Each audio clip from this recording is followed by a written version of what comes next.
Depois de construir a casa da placa e reformar a frente do sítio, hoje vamos pintar tudo isso.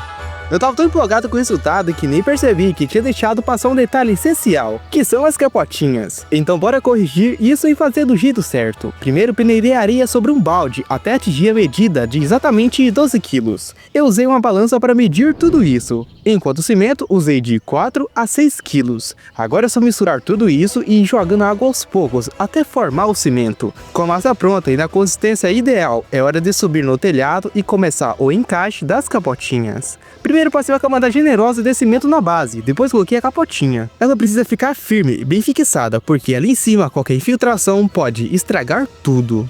As capotinhas precisam ser encaixadas com o caimento certo, nem muito para frente, nem muito para trás. O objetivo aqui é simples, desviar a água da chuva e proteger a placa do sítio que será colocada.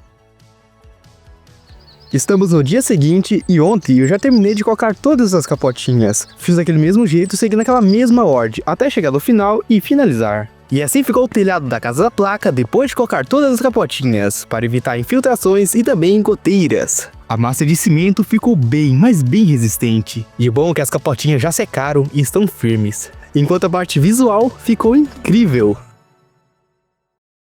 Depois de corrigir o detalhe que tinha passado despercebido, chegou a hora de transformar de vez o visual da casa da placa e da entrada do sítio. A pintura é uma daquelas etapas que parece simples, mas é aquela que muda tudo. Antes de começar, organizamos tudo, paus de tinta, rolos, pincéis, um pedaço de madeira para misturar a tinta. E claro, escolhemos uma tinta que além de bonita, também fosse resistente à chuva, ao sol e ao tempo. E não, isso não é publicidade. Antes de tudo, percebi que as réguas estavam bem sujas, então peguei logo a vassoura e dei uma boa varrida nelas. Nada de pintar por cima da poeira. Agora sim, hora de testar o novo rolo de pintura.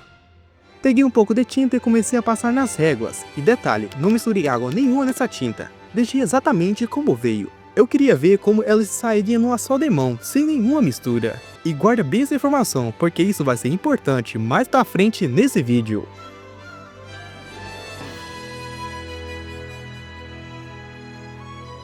Agora é só repetir esse mesmo processo no outro lado das réguas.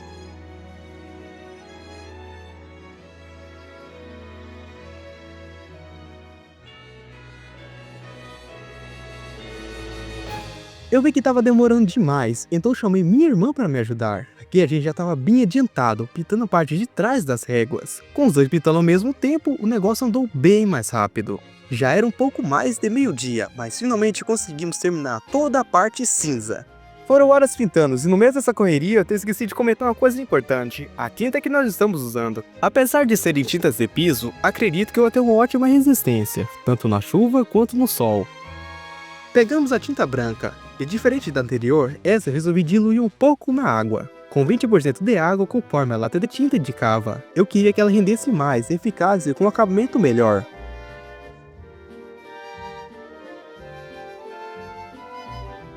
Mas durante o processo aconteceu algo que não esperávamos. A tinta branca começou a espirrar nas partes cinzas já pintadas. E aí veio a surpresa, acabamos de cometer um erro. Nós havíamos pintado a primeira parte cinza, quando na verdade o correto é pintar a parte branca primeiro. Porque ao passar a tinta branca depois, acaba sujando a parte cinza. Sempre comece com as cores mais claras, assim a tinta escura não acaba sujando a parte clara. Após a primeira, fomos pintar a segunda parte da entrada, mas dessa vez pintando do jeito certo. Lembra que eu pedi para guardar aquela informação sobre a tinta lá no começo do vídeo?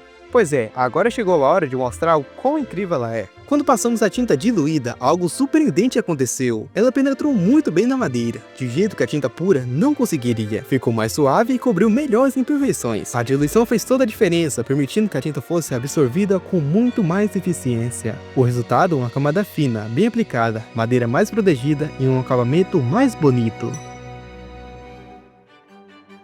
No segundo dia, comecei preparando a tinta branca. Peguei água e misturei na tinta, seguindo o que estava indicado na embalagem. Logo em seguida, fui direto pintar as capotinhas. Lembra delas? A que colocamos lá no início do vídeo, no telhado da casa da placa.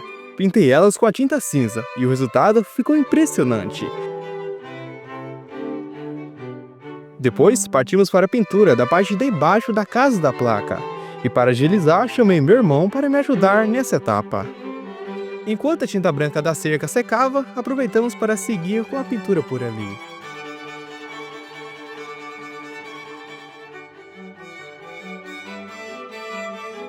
Nessa hora, peguei um pincel bem fino para fazer os acabamentos mais minuciosos, especialmente ali perto das telhas, onde o espaço é apertado e o pincel grande simplesmente não alcança.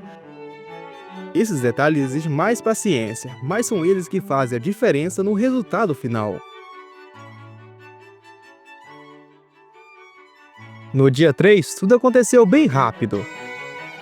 Fui pintar a parte de cima do telhado, tanto na frente quanto atrás.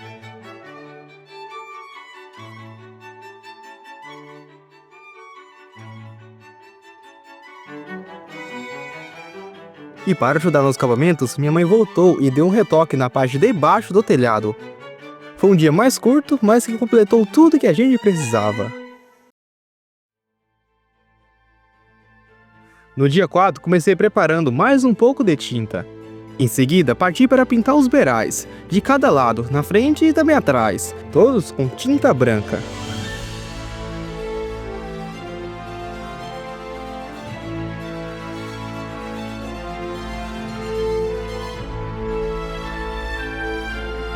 Como a tinta do telhado que passamos no dia anterior já estava bem seca, aproveitei o momento para aplicar a segunda demão. Com isso, a pintura do telhado da Casa da Placa estava finalizada. Tanto na parte de cima quanto na parte de baixo ficaram do jeito que a gente queria. Mas ainda temos mais detalhes pela frente, como os caibros, as vigas e o acabamento final. Voltei para preparar mais um pouco de tinta, mas agora na cor cinza. Finalmente vamos pintar as réguas da parte cinza e também a Casa da Placa. E também vamos cobrir as partes brancas que respingaram passando outra mão de cinza. Então, com o rolinho e o pincel na mão, fomos passando essa segunda demão com calma. E aos poucos a pintura foi ficando mais viva e as réguas estavam começando a ganhar aquele acabamento excelente.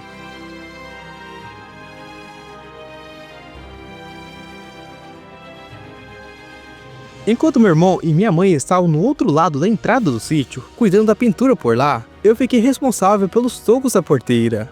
Peguei uma fita crepe e colei na parte de cima do toco para deixar a linha da pintura o mais reta possível.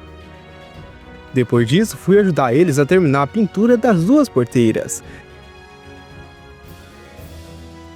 Aliás, todas as porteiras foram pintadas só com a tinta cinza. A gente escolheu esse detalhe porque achava que ia combinar melhor com o visual geral. E olhando agora, parece que acertamos. No fim da tarde, resolvemos pintar a primeira mão da parte inferior da Casa da Placa, que são as vigas e também os caibros. O dia 5 foi excelente, foi o momento onde nós concluímos a pintura da Casa da Placa e também de toda a frente do sítio. Começamos passando a segunda demão nas porteiras e nos tocos. Depois seguimos para a parte inferior da Casa da Placa, onde demos aquele acabamento final. E para fechar com chave de ouro, fomos para o outro lado da entrada do sítio, completando a segunda demão por lá também.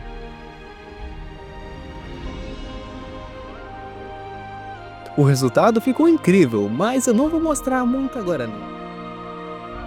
Porque no próximo vídeo, o terceiro e último dessa série, vamos ver a criação da placa do sítio, feita totalmente em madeira. E o mais incrível de tudo isso foi a gente que fez. Te vejo no próximo e último episódio.